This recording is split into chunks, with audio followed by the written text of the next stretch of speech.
I would just like to know where men get their audacity from. I feel like nobody prepares you for the loneliness you feel in your late 20s. These filters are really weird and wacky. Next time a guy loses interest in you. Hello everyone, a good day. Continue the series to learn modern women with Jenny. Today will be part 26. We find the reason why men are walking away from dating. No more time. Start now. I would just like to know where men get their audacity from. Like, I'm walking down the street, it's 75 degrees outside, I'm wearing a crop top, I'm fine, I'm chilling.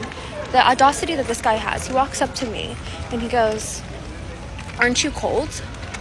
And I'm like smacking my gum, right? And I look him up and down and go, "No, thanks for asking." And he goes, "Oh wow, you have an attitude, don't you?" And I'm like, I'm chilling in my crop top, I'm doing my own thing. You came up to me, you approached me and tried to start beef. I don't know if you're trying to hit on me. I don't know what your thing is, what you're doing. But you came up to me and started this. Yeah, if you come up to me and be like, "Aren't you cold?" When obviously I'm not cold. If I was cold, I'd be wearing a shirt, thank you.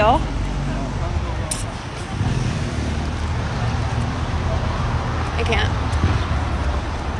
Yeah, men in the audacity somehow. Even though you're being on the streets, or for the streets for that matter, I really doubt you to get an approach that often. Maybe in the club where men come to you and ask you if they can buy you a drink, but on the streets, obviously not that often. That's not a pickup line.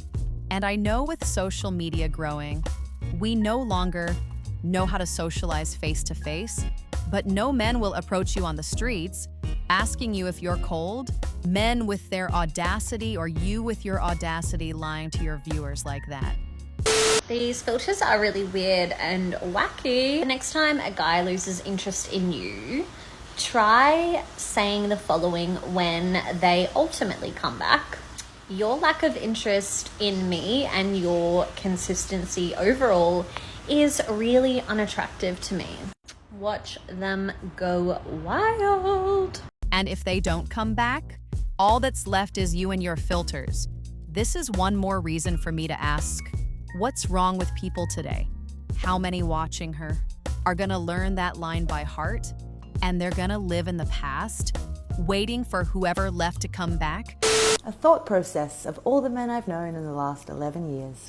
Wow, she cooks, she cleans, she's smart, she's driven, she's beautiful, she makes her own money, she's adventurous. She praises me, she's a fox in bed, she's loyal as she takes responsibility for her own emotions, she's not jealous or insecure, she doesn't nag me, she encourages me to have my space if I'm feeling a little bit off, she encourages me to go out with my friends, she doesn't pressure me for anything, she wants me to be the man and lead her, she doesn't start arguments, she communicates calmly, she's always seeing the positive and is always grateful for me, even when I'm annoying her. Huh. Better cheat on her then. All right, not even companies that promote themselves on TV and have commercials and all that, not even those talk so highly of themselves. It's mostly the usual know my worth and know my value. Buy our merchandise. That is worse from some other companies. And it's also overpriced, cause we're gonna use your money to pay for this commercial. But no, okay, I'm gonna take your word for it. You're an absolute angel, and everyone in your life for 11 years cheated on you. Come on now. I haven't seen so much BS in movies, and you're expecting me to take your word for it. This is the face of somebody who's extremely hungover and embarrassed because they called their ex-boyfriend when they were drunk last night. Yeah, terrible decision. Don't drink, kids. Stay home and read a book or something other than go out and have any fun. Don't. Or, go outside, have fun. Just don't get completely drunk. Now, obviously, I have no idea what you texted your ex, but I'm pretty sure he had a good laugh while reading your text.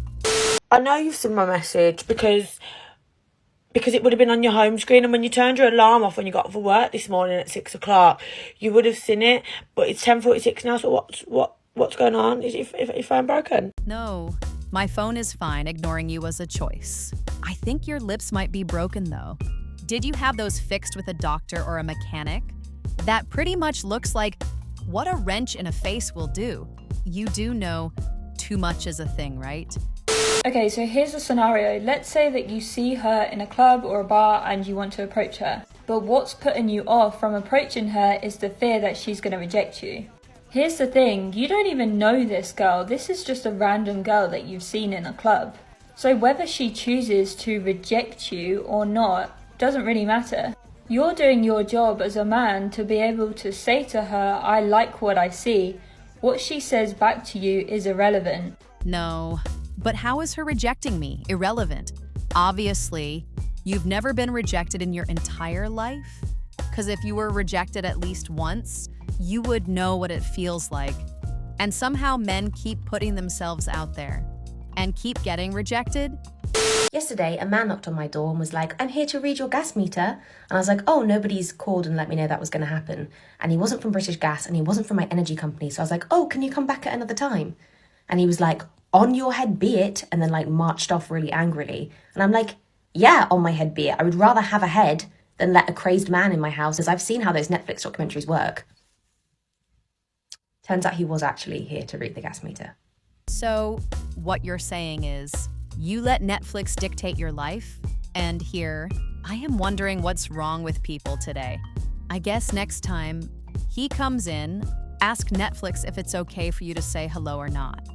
So this one time I was dating this super tall dude. He was like 6'4". He was like, yo, I want to take you on a date. And I was just like, oh my God, me? Like, you want to take me on a date? Let's go.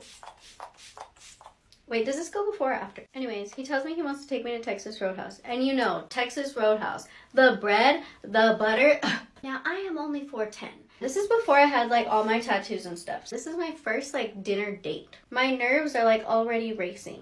Anyways, we walk in and the host is this girl from high school that never liked me. She acts like she don't even know me and I'm cool with it. So we get to the booth. I slide right in. She gives him a menu and she slides me a coloring book and some crayons. Like, I have never been got so good before. So I'm looking at this coloring book and I'm just like, can I get a menu? Like, I know I look like a kid, but you know me. You know me. You did it on purpose. So I was just like, she tries to play it off like, oh my God, I'm so sorry, I thought you were a kid. And I'm just like, I know you, like, whatever. So embarrassed. Well, okay. And then what happened? Don't keep us waiting. Tell us what happened. Did you use the coloring book? What did you draw, a teddy bear? Maybe, and I know this is an unrelated question, but it's more of a curiosity. You said you're 14 when they gave you your social security number? I love my therapist, and she said something to me that really resonated. I shared it with my best friend, and I want to share it on here. Maybe it'll resonate with you. I was talking to her about how there is a pattern of behavior with some men that I've dated. And I was like, why am I attracting this? What am I doing? What is wrong with me? And she goes, it's nothing that you are attracting. It's something that you're doing. It's that you're tolerating it. You're tolerating it. You're not attracting it. You're tolerating it. And I was like, oh my God, she's right. I am tolerating it. There are certain things that guys do that immediately gone. But then there's this one behavior that I do tolerate. And it happens again. And it happens again. So I gotta stop tolerating it. Maybe that's like an obvious thing, but oh my God. Okay, I'm no therapist, obviously. But maybe the core of the problem is you chasing the same type of men. Same type of men will have the same type of behavior. Bad boys and F-boys will have the same type of behavior just because you switch from Tyrone to Chad or the other way around. It will not bring you a different type of behavior. You tolerating that type of behavior, it's not a problem. The problem is by you choosing the same type of men, it's always gonna bring you the same type of behavior. I feel like nobody prepares you for the loneliness you feel in your late 20s and just like this shift.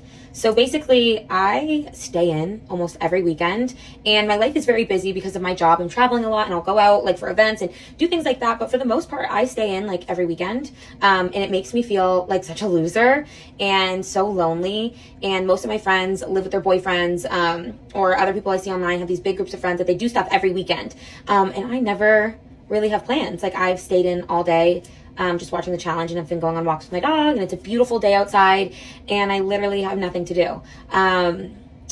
And I feel like in my early 20s, I had a big group and we'd all do stuff every single weekend. But I feel like then slowly people started moving on with their lives and moving with their significant others and having kids and getting married. And I have none of that.